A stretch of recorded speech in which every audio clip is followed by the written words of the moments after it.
የቆጠቡ ኮንዶሚኒየም እየቆጠቡ የሚጠብቁን 100% ቆጥበው የሚጠባበቁን በዚህ ዓመት 100 ሺዎች ተጀምረዋል ይደርሳሉ። ሲደርሱ የምናደርገው ቅድሚያ የሚገባቸው በተለይ ደግሞ ቅድሚያ ሰጥቶ እየቆጠቡ ያሉ የህብረተሰብ ክፍሎችን ጭምር ታሳቢ ያደረገ አጠቃላይ ወደ 18 የሚሆኑ ሳይቶች አሉን። ከ18 ሳይቶቻችን ውስጥ አንዱ ነው የገላንጉራ ሳይታችን። ወደ 25000 የሚሆኑ ቤቶችን የምንገነባበት ሳይት ነው። ተመዝግበው እየቆጠቡ ያሉ እነሱንም ያካተተ ስራዎች እየተሰራ ነው የሚገኘው ማለት ነው። ሰላም ጤና ይስጥልን። የሰዓቱን መረጃዎች ይዘን ቀርበናል። በቅድሚያም ዋና ዋናዎችን እናስቀድም። የአዲስ አበባ ቤቶች ልማትና አስተዳደር ቢሮ አማካሪ ኢንጂነር አውራሪስ ከበደ የቤቶች ግንባታ በፍጥነትና ፍትሃዊ በሆነ መልኩ ለኮንዶሚኒየም ተመዝጋቢዎች እንዴት እንደሚተላለፍ ማብራሪያ ሰጡም። በገላን 25000፣ በንፋስ ስልክ ላፍቶ ክፍለ ከተማ 26000 ቤቶች ይገነባሉ። የቀሩት በሌሎች ቀሪ 16 ሳይቶች ግንባታቸው በፍጥነት እየተከናወነ ይገኛል ሲሉ የአዲስ አበባ ከተማ አስተዳደር ቤቶች ልማትና አስተዳደር ቢሮ ኃላፊ ቅድስት ወልደ ጊዮርጊስ አስታውቀዋል።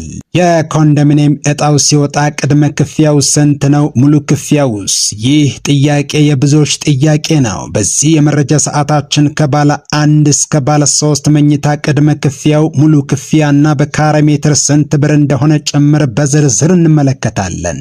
የአዲስ አበባ ቤቶች ልማት ኮርፖሬሽን ዋና ዳይሬክተር ኢንጂነር ቶማስ ደበለ ለበርካታ ጊዜ ተመዝግበው እየቆጠቡ ያሉ የቤት ተመዝጋቢዎች በቅድሚያ ይታያሉ ብለዋል። አዲስ አበባ ከተማ አስተዳደር በ2018 በጀት ዓመት ከ100,000 በላይ ቤቶችን ገንብቶ ለኮንዶሚኒየም ቆጣቢዎችና ለቤት ፈላጊዎች ለማስተላለፍ የሚያደርገውን ጥረት አጠናክሮ ቀጥሏል። የተጀመሩ የጋራ መኖሪያ ቤቶች ግንባታ በፍጥነት ማጠናቀቅ በሚቻልበት ሁኔታ ላይ የአዲስ አበባ ቤቶች ልማትና አስተዳደር ቢሮ ውይይት አካሂዷል። በዝርዝር እንመለከታለን። እስከ መጨረሻው አብራችሁን ቆዩ። ለቻናሉ አዲስ ከሆናችሁ ሰብስክራይብ በማድረግ መሰል መረጃዎችን በፍጥነት ማግኘት ይችላሉ። በቅድሚያ የአዲስ አበባ ቤቶች ልማትና አስተዳደር ቢሮ አማካሪ ኢንጂነር አውራሪስ ከበደ የቤቶች ግንባታ በፍጥነትና ፍትሃዊ በሆነ መልኩ ለኮንዶሚኒየም ተመዝጋቢዎች እንዴት እንደሚተላለፍ ማብራሪያ ሰጥተዋል። በአዲስ አበባ ከተማ የቤት አቅርቦት ችግርን ለመቅረፍ የተቀናጁ የቤት ልማት አማራጮች እየተተገበሩ ናቸው ብለዋል። በአዲስ አበባ ከተማ የሚስተዋለውን የቤት አቅርቦት እጥረት በዘላቂነት ለመፍታት ልዩ ትኩረት የተሰጣቸውና የተቀናጁ የተለያዩ የቤት ግንባታ አማራጮች በስፋት እየተተገበሩ መሆኑን የአዲስ አበባ ቤቶች ልማትና አስተዳደር ቢሮ አማካሪ ኢንጂነር አውራሪስ ከበደ ተናግረዋል። የአዲስ አበባ ቤቶች ልማትና አስተዳደር ቢሮ አማካሪ ኢንጂነር አውራሪስ ከበደ እንደገለጹት መንግስት የመዲናዋን ነዋሪዎች የቤት ፍላጎት ለማርካት ዘርፈ ብዙ ስልቶችን ቀርጾ ወደ ስራ ገብቷል ብለዋል። ችግሩን ለመቅረፍ እየተከናወኑ ካሉ የተቀናጀ የቤት ግንባታ አማራጮች መካከልም በመንግስት በጀትና አስተባባሪነት የሚከናወኑ ግንባታዎች፣ በመንግስትና በግል ዘርፍ አጋርነት የሚገነቡ ቤቶች፣ በሪል ስቴት አልሚዎች የሚከናወኑ የቤት ልማቶችና በማህበር በመደራጀት የሚገነቡ የቤት ልማት ፕሮግራሞች ተጠቃሽ መሆናቸውን ኢንጂነር አውራሪስ ተናግረዋል። የግንባታ ሂደቱን ለማፋጠንና ጥራቱን ለማረጋገጥ አዳዲስ አሰራሮች ተግባራዊ እየተደረጉ መሆኑንም አማካሪው ገልጸዋል። በተለይም የስራ ባህላችንን በመቀየር ቅዳሜና እሁድን ጨምሮ በሳምንት 7 ቀናት በቀን 24 ሰዓታት በከፍተኛ ትጋት እየተሰራ እንደሚገኝም ኢንጂነር አውራሪስ አስረድተዋል። አማካሪው አክለውም ወጪን የሚቀንሱ የግንባታ ጊዜን የሚያሳጥሩና ብክነትን የሚያስቀሩ ዘመናዊ የቤት ግንባታ ቴክኖሎጂዎች ጥቅም ላይ እየዋሉ መሆኑን ገልጸው ይህም የከተማዋን የቤት ልማት ስኬታማ ለማድረግ ትልቅ አቅም መፍጠሩን ተናግረዋል። ግንባታቸው ተጠናቆ ለአገልግሎት የሚበቁ ቤቶች አሰጣጥን በተመለከተም ቤት ለማግኘት ተመዝግበው ለረጅም ጊዜ ሲቆጥቡ የቆዩ ዜጎችንና ሌሎች የሚመለከታቸው አካላትን ባካተተ መልኩ ፍትሃዊ በሆነ መንገድ እንደሚከፋፈሉ አረጋግጠዋል። የግል የቤት አልሚዎች በፋይናንስ በቴክኖሎጂ ሽግግርና በስራ ባህል መሻሻል ረገድ ያሳዩት ያለው ውጤታማ ተሳትፎ ለከተማዋ የቤት ልማት ትልቅ እሴት እየጨመረ መሆኑን ኢንጂነር አውራሪስ ከበደ ተናግረዋል። ለመሆኑ የአዲስ አበባ ቤቶች ልማትና አስተዳደር ቢሮ አማካሪ ኢንጂነር አውራሪስ ከበደ ቤቶቹ በፍትሃዊነት ተገንብተው ለቆጣቢዎች በሚተላለፉበት ሁኔታና አጠቃላይ ግንባታውን በተመለከተ ምን አሉ? በዘንድሮ ዓመት በተለይ ለልዩ ትኩረት በተቀናጀ መልኩ የቤት አቅርቦቶችን በሰፊው ለማቅረብ የተለያዩ አማራጮችን እየተሰራ ይገኛል። ቅድም በዜናውም ለማየት እንደተሞከረው አጠቃላይ የቤት አቅርቦቱ በስፋት እንዲቀርብ የተለያዩ አማራጮችን እየተጠቀምን እንገኛለን። አንዱ ቀጥታ በመንግስት በጀት አስተባባሪነት የሚገነባ ነው። ሌላው በመንግስትና የግሉ ባለሀብት ወይም በግሉ ዘርፍ ጋር አጋርነት ሰፊ ስራ እየተሰራ ነው ያለው።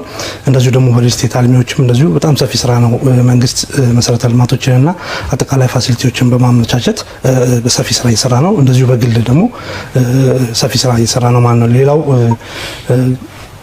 የከተማችን ነዋሪዎች በማህበር ተደራጅተው መስራት የሚችሉበትን ቅድሚያ የመንግስት ሰራተኛውንም በመስጠት በማህበር ተደራጅተው መስራት የሚችሉበትን እድል በሰፊው እየተሰራበት ነው ያለው ማለት ነው። ስለዚህ አጠቃላይ ልምድ በመውሰድ አሁን እነኚህ 100 ሺህ ቤቶች ላይ በተለይ ደግሞ መንግስት አስተባባሪነት የሚገነቡት ላይ በጣም በልዩ ትኩረት እየሰራን እንገኛለን። ስለዚህ አንዱ የስራ ባህል ለውጥ አምጥተናል ማለት ነው እንደ ተቋም። ሌላ ሁለተኛው ደግሞ ቴክኖሎጂዎችን መጠቀም ነው። ቴክኖሎጂዎች ጊዜን ያሳጥራሉ፣ ወጪን ይቆጥባሉ፣ ቅልጥፍና ይኖራቸዋል፣ ብክነት ይቀንሳሉ። ስለዚህ ከዚህ አንጻር ቴክኖሎጂዎችን በስፋት እየተጠቀምን ነው ማለት ነው። ባለፈው ክብርት ከንቲባ በተገኙበት ያስጀመርነው 26000 በብረት ተጋጣሚ ቤቶች የሚገነቡ አንዱ የቴክኖሎጂ አማራጫችን እሱ ነው።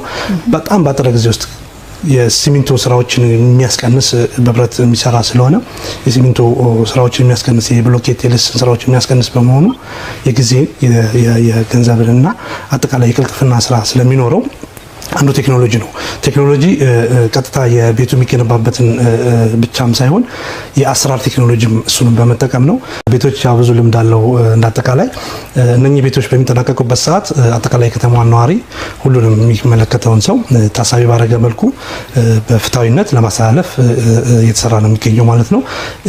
እዚህ ውስጥ የቤት ተመዝግበው እየቆጠቡ ያሉ እነሱንም ያካተተ ስራዎች እየተሰራ ነው የሚገኘው ማለት ነው። ስለዚህ ፍትሃዊ በሆነ መልኩ የማስተላለፍ ስራ እንሰራለን ማለት ነው። ይህ በእንዲህ ያለ ቅድስት ወልደ ጊዮርጊስ የአዲስ አበባ ቤቶች ልማትና አስተዳደር ቢሮ ኃላፊ አጠቃላይ የቤቶች ግንባታን አስመልክተው ማብራሪያ እንዲሁ ሰጥተዋል። በአጠቃላይ በአዲስ አበባ በ18 ሳይቶች ግንባታ እየተከናወነ እንደሚገኝም ጨምረው ተናግረዋል። የአዲስ አበባ ቤቶች ልማትና አስተዳደር ቢሮ ኃላፊ ቅድስት ወልደ ጊዮርጊስ እንደተናገሩት የቤት ፍላጎትና አቅርቦትን በማጣጣም የህብረተሰቡን ፍላጎት ለመመለስ 24/7 መስራት ይጠበቅብናል ብለዋል። የአሰራር ባህልን በመቀየር በ52 ቀናት ብቻ 9ኛ ወለል መድረስ መቻሉን የገለጹት ኃላፊዋ የተጣለብንን ሀገራዊ አደራ ለመወጣት ያለንን የሰው ኃይልና የግንባታ ግብዓት በሙሉ አቅም በመጠቀም ከዚህም በላይ መስራት ይጠበቅብናል ብለዋል። ቅድስት ወልደ ጊዮርጊስ የቤቶች ልማትና አስተዳደር ቢሮ ኃላፊ አጠቃላይ ግንባታውን በተመለከተ ማብራሪያ ሰጥተዋል። ለመሆኑ በማብራሪያቸው ምን አሉ? አዲስ አበባ ላይ ያለውን የቤት ጥያቄ ለመመለስ ቤት ፈላጊውንና የቤት አቅርቦቱን ደግሞ ለማጣጣም ይቻል ዘንድ እንደ ከተማ ከፍተኛ የሆነ የቤት ልማት ስራ እየተሰራ ነው። አሁን ያለንበት ቦታ ገላንጉራ ሳይት ላይ ነው የምንገኘው። አጠቃላይ ወደ 18 የሚሆኑ ሳይቶች አሉን። ከ18 ሳይቶቻችን ውስጥ አንዱ ነው የገላንጉራ ሳይታችን። ግን ደግሞ አብዛኛውን ቤት የሚሰራበት ቦታ ይሄ ነው። ወደ 25000 የሚሆኑ ቤቶችን የምንገነባበት ሳይት ነው። ከ12000 በላይ የሚሆኑ ቤቶችን ጀምረናል።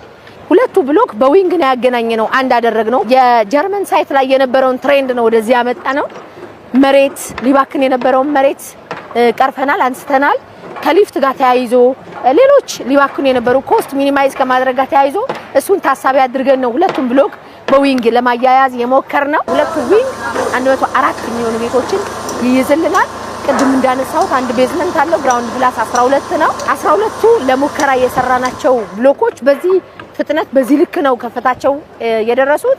ሌሎቹ ከዛ በኋላ ከዚህ የወሰድነው ተሞክሮ ስላለ መስራት እንደሚቻል ስላወቅን ወደ ትራክ አስገብተናቸዋል። ስለውስጥ እንደዚህ ፓርቲሽን የመስራት ስራ እየዘጉ የመሄድ ስራ ጎን ለጎን እየሰራንበት ያለነው ነው። ከተማችንን ስማርት ለማድረግ እየሄድን ያለንበት ጉዞ በጣም ጥሩ እንደሆነ ሁላችንም እናውቃለን።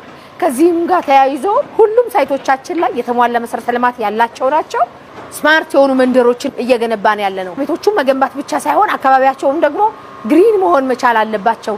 ለህፃናት የሚሆኑ ለአዛውንቶች የሚሆኑ ለወጣቶች የሚሆኑ የስፖርት ማዘውተሪያ ስፍራዎች፣ መጫወቻ ስፍራዎች እና ሌሎችም አሚኒቲዎችን ታሳቢ አድርገን ነው የምንሰራው ማለት ነው። ጎን ለጎን እየሰራን ያለነው የፓርቲሽን ስራና የመዝጋት ስራ ነው እየሰሩ ያሉት። ከላይ እየተሞላ ይሄዳል፣ ከታች ደግሞ እየተዘጋ ፓርቲሽኑም እየተሰራ ጎን ለጎን ነው የሚሄደው። ይሄ አንድ ቤዝመንት አለው ግራውንድ ፕላስ 9 ላይ ነው የደረሰው ማለት ነው። በ52 ቀን ውስጥ ነው የሁሉ ስራ የተሰራው። ይሄ የሆነበት ምክንያት አንዱ ቴክኖሎጂዎችን በሙሉ መጠቀም መቻላችን ነው። ስራው በፍጥነትና በጥራት እንዲሰራ ቴክኖሎጂዎቹን አማራጭ ናቸው ብለን ያልናቸው የተሻሉ ናቸው ብለን ያልናቸውን ቴክኖሎጂዎችን በሙሉ አፕላይ አድርገናል። እዚህ ጎን ለጎን ደግሞ ወደ ላይ መስራት መሙላት ብቻ ሳይሆን እየሞላን ከታች መስራት አንችልም ወይ የሚለውን ሐሳብ ደግሞ አዲስ ሐሳብ ነው ያመጣው ከተማ አስተዳደሩ። ከታች እየሞላን እንሄዳለን፣ ከላይ ደግሞ ስኬሌተኑ እየቆመ ይሄዳል ማለት ነው። በዚህ ልክ ፍጥነቱን እየጨመርን ጥራቱን ደግሞ እያስጠበቅን የምንገነባቸው ግንባታዎቻችን ናቸው።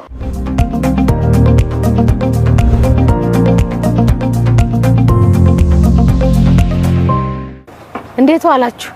ስራዎቻችንን የምንገመግመው ቢሮ አዳራሽ ላይ ጠርተን አይደለም፣ ኦን ሳይት ነው ስራዎች የሚገመገሙት። ሳይት ላይ ያለው ችግር ምንድነው? ኮንትራክተሩ ያጋጠመው ያለው ነገር ምንድነው? ከዛ ምን ወስደው አዎንታል አሉታም አለ። ቢሮ ውስጥ የሚፈታ ከሆነ ቢሮ ውስጥ ይፈታል። ኦን ሳይት የሚፈታ ከሆነ ደግሞ ኦን ሳይት ይፈታል። እዚህ ቦታ ላይ ብቻ 4 ብራንቾች አለው የቤቶች ልማት ኮርፖሬሽን 4 ብራንች አለው። 4ቱም ብራንቾች እዚህ ጠቅልለው ገብተዋል።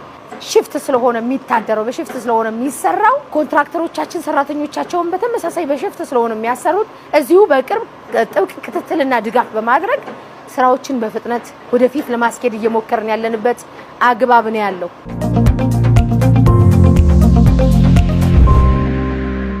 እንግዲህ ይሄ ዛሬ ያየነው በመንግስት አቅም ብቻ እየተሰራ ያለው ነው። ይሄ ግን በቂ አይደለም።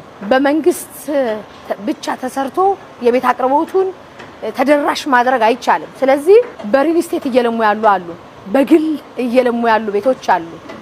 እንዲሁም ደግሞ ከዚህ ባሻገር በማህበር ተደራጅተው ደግሞ እየሰሩ ያሉ ደግሞ አሉ።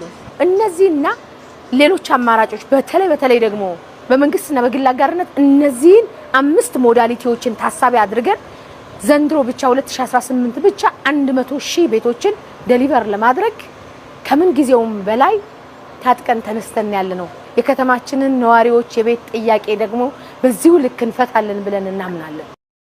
ይህ በእንዴ ያለ አሁን ደግሞ ክፍያውን በተመለከተ ወደ አዘጋጀነው መረጃ አልፈናል። ለመሆኑ ቅድመ ክፍያው ስንት ነው? ሙሉ ክፍያውስ? ይህ ጥያቄ የብዙዎች ጥያቄ ነው። ለ20/80 ኮንዶሚኒየም ተመዝጋቢዎች በካሬ ሜትር 7997 ብር ነው። 50 ካሬ የደረሰው ሰው 20% ቅድመ ክፍያው 79970 ሲሆን ሙሉ ክፍያው 399850 ብር ነው። ይህ ዋጋ በ14ኛው ዙር ወይም የመጨረሻው ዕጣ ሲወጣ የተተመነ ሲሆን አሁን በሚወጣው ዕጣ በእጥፍ ቢተመን እንኳ ቅድመ ክፍያው 159940 ሙሉ ክፍያው ደግሞ 799700 ብር ይሆናል። ለ40/60 የኮንዶሚኒየም ተመዝጋቢዎች በካሬ ሜትር 11163 ብር ሲሆን ባለ 2 እና ባለ 3 መኝታዎች 40/60 ውስጥ እንደሚካተቱ ይታወቃል።